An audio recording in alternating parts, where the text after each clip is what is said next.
या ठिकाणी मंत्री महोदयांनी सांगितले की पवित्र पोर्टलच्या माध्यमातून त्या ठिकाणी भरती होते. या अनुषंगानं मला विचारायचं होतं की पवित्र पोर्टलमध्ये बऱ्याचशा त्रुटी आहेत, या त्रुटी दूर केल्या तरच त्या ठिकाणी भरती होऊ शकते. त्या त्रुटी दूर झालेत काय? आणि दुसरा असा प्रश्न आहे की आरती सांगते की त्या ठिकाणी स्वच्छतागृह किती असली पाहिजेत, काय असलं पाहिजे, काही सुविधा असल्या पाहिजेत.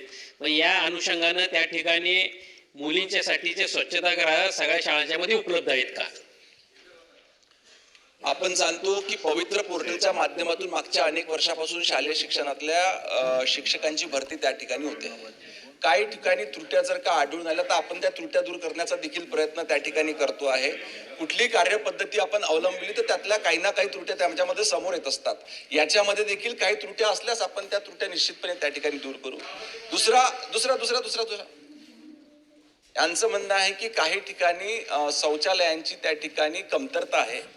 आपण सर्वजण जाणतो की समग्र शिक्षा अभियानाच्या माध्यमातून मोठ्या प्रमाणावर सरकारी शाळांचं बांधकाम आपण हाती त्या ठिकाणी घेतलेलं आहे. माननीय पंतप्रधान मोदींनी अनेक शाळा घेतल्या पीएमसी शाळांच्या माध्यमातून. त्याच पद्धतीनं राज्याचे मुख्यमंत्री सन्माननीय देवेंद्र फडणवीस साहेबांनी एक उपक्रम आणला सीएमसी शाळा.